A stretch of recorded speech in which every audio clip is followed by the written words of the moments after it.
Well, you've signed a goalkeeper. Obviously, you're pleased with the impression that Anders has made in maybe a week at the football club. Yeah, I think with Tom getting injured, there was obviously we started looking around to see if anyone was out there. Well, we knew of Anders actually, and we knew he'd turned down a couple of things and got a good history, of what he's done and coming out of a little quiet spell, but he's very motivated. I spoke with him and as did Billy Mercer, of course, and he seems very motivated, to come in and really fight and get fit, obviously, get sharp, which he's shown even over a number of days. It's beginning to come back, immediately. So we've been really pleased with that and impressed with that. And he spoke to us of his hunger and desire to work hard, not just to be here for the sake of it, but to actually work hard and try and progress and try and put pressure on the number one situation. So, we welcome him into the club. I was going to say 3 goalkeepers fighting for one shirt, almost. Yeah, but you know, that's the norm, really. It's only because of Tom's injury, obviously.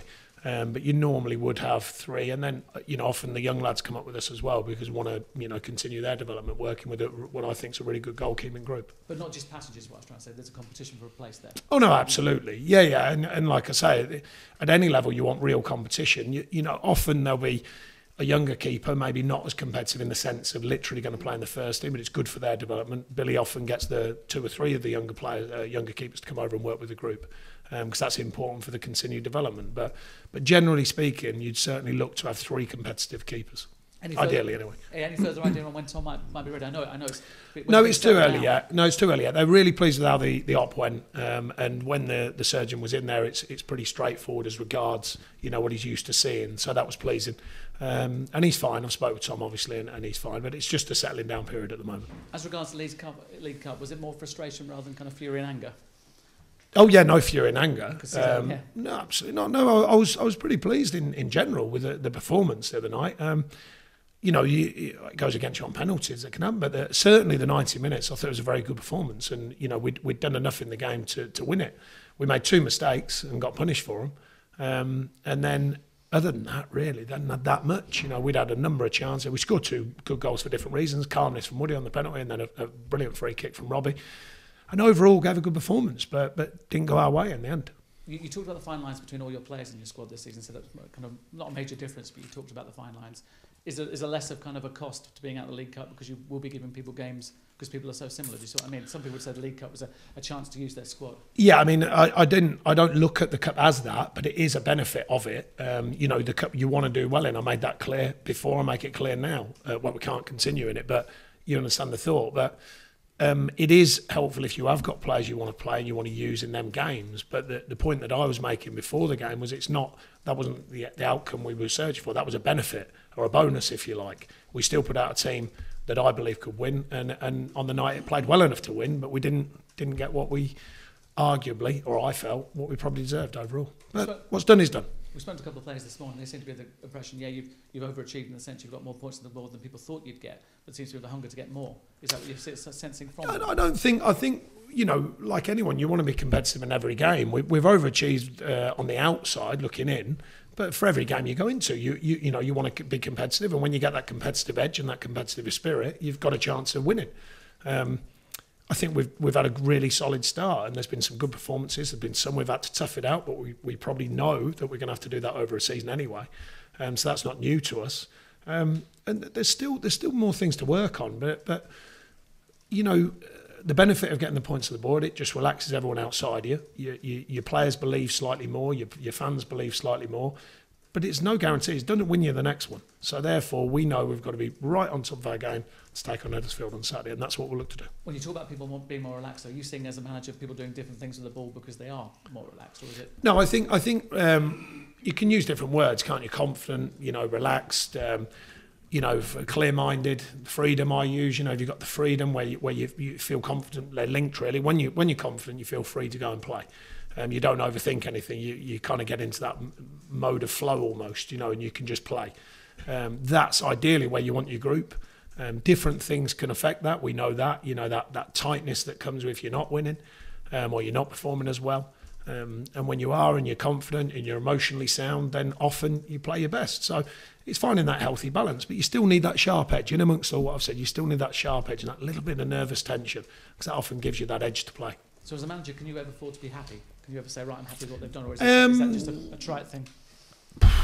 I think there are moments, there's, but then, as a manager, you're only judged on, well, you in the end, you're judged on winning or not winning, whichever the case may be. So there is enjoyment how the team perform, but you still need to get some. I thought we performed very, very well against West Brom. I said that. And we got nothing. Against Palace, we had to fight very, very hard. Didn't play as well. But other sides of our game got us a win.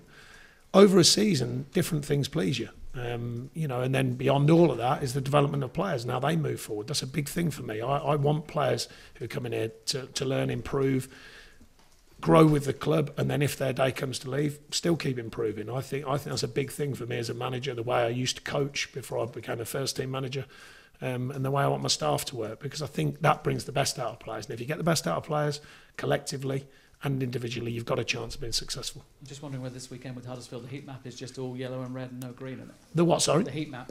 Because two hard working teams. No, there's probably no, I was trying to engender some... Yeah, definitely, heat maps. No, it worked. Really it worked. Yeah, it was good. Look at me laughing. Just said, are you going to be working really hard? Are they going to be working really hard? Yeah. Do they run a lot? It's inner laughter. It's inner laughter I've got now. Look. On the inside or on the outside? Yeah, my heat map's glowing.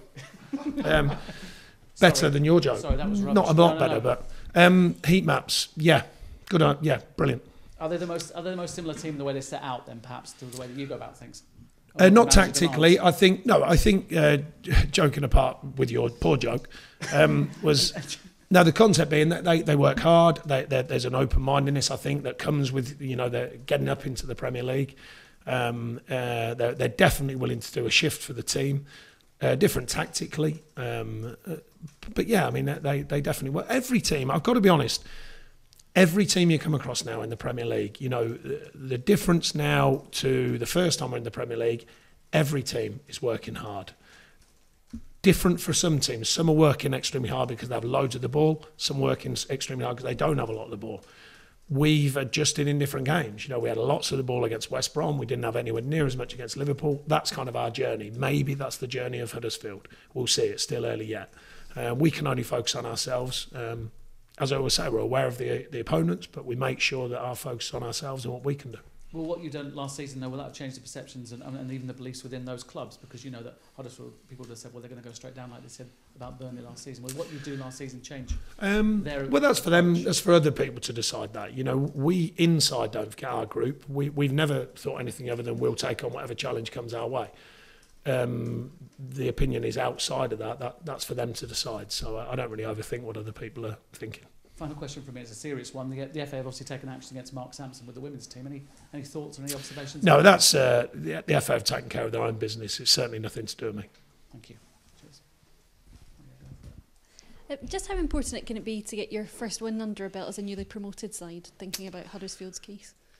I think it is important. We obviously the first time round, it took us our 11th game to get our first win, and then it makes a story.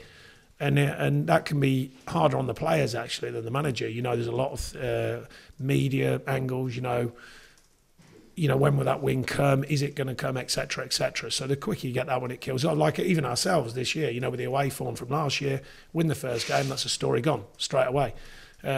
We get a home win, that's another story gone, and then you just get on with it then. But that's not the be all and end all of it. But I would say it's helpful.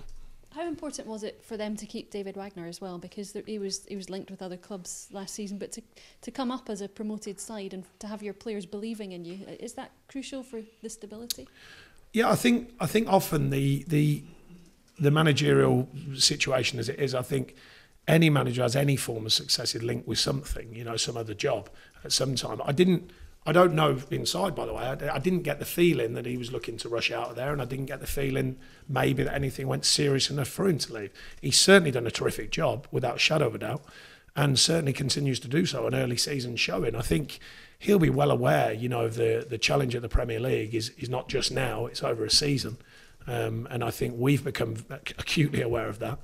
But no, they've done a fine job. And as a club as well, I must say, the chairman a tiny little bit, but he seems like he's really backed the club for a long time now, and it's not easy. You take the knocks as a chairman as well, and I'm sure a couple of years ago I remember he was being questioned, who's doing this and why are we not doing that type thing, and they sort of stuck their neck out a little bit really, and it's paid off. So you know, beyond Saturday, of course, because our job is to go and beat them, but you're pleased for what they're doing, you know, and how they're achieving things. 'Cause it brings a different feeling to football, you know, and some of the smaller clubs do well in amongst the big superpowers of any division, you know, but particularly in the Premier League. I think it gives a good, diverse mix to what the Premier League's about. Has that stability helped you then here?